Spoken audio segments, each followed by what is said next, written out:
মাবুদ এশার নামাজ থেকে শুরু করি এখন রাত প্রায় 1:25 হয়ে যায়। মাবুদ তোর বান্দা তোর বান্দি মাওলা তোর কথা শোনার জন্য, মাবুদ তোর নবীর কথা শোনার জন্য এখনো ময়না পাখির মতন করে বসে আছে। মাবুদ জীবনে যত গুনাহ করি যতই ভুল করি না কেন আমরা কারো দরবারে হাত তুলি না। মাবুদ তাকে দেখ এত রাতে জঙ্গলের পশুরা ঘুমাইছে, আল্লাহ সমস্ত বনের পশু ঘুমাইছে, নদীর প্রাণীরা ঘুমাইছে, এই চাকলি বাউশেটারি বাংলা বান্দি ঘুমায় না। মাবুদ যারা যারা হাত তুলছে তাদের মনের বেতনা তুমি ছাড়া কেউ জানে না।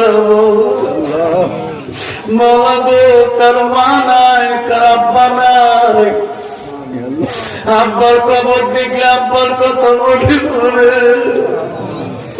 মার কবর দেখলে মার কথা মনে পড়ে। আল্লাহ মাবুদ আজকে সবাতে কত মা হারা সন্তান, কত মা হারা বাবা হারা সন্তান, তুই জানা কত আছে দাদা নাই দাদি নাই নানা নাই নানি, আদরের বাপটা মাটা নাই কবরস্থানে কত না শুয়ে আছে। মাওলা গো আমাদের বাবা মার কবর সম্পর্কে তুমি জানা কেউ জানে না। মাওলা আমাদের সবার বাবা মার কবর করে তুমি জান্নাতের টুকরো বানিয়ে দাও। মাবুদ পর্দা আড়ালে কত মা কত বড় হাত তুলছে, কত মা বলে আল্লাহ খুশি করে দান করছে। আল্লাহ আল্লাহ মা বোনদের তরফ থেকে 5,000 2,000 টাকা দান করছে।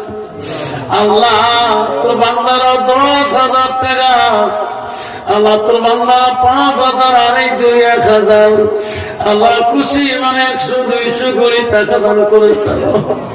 মাবুদ রে এই চাকলির কবরস্থানে দান গুলো তুমি কবুল মঞ্জুর করে নাও। মাবুদ টাকা দিতে পারে নাই, তোর বান্দা যায় নাই, ঈদ দিয়ে খুশি করেছে, ঈদ দিতে পারে নাই সিমেন্ট দিয়েছে, সিমেন্ট দিতে পারে নাই সোনা অলংকার দিয়েছে, আল্লাহ দিন দিয়েছে যাইতে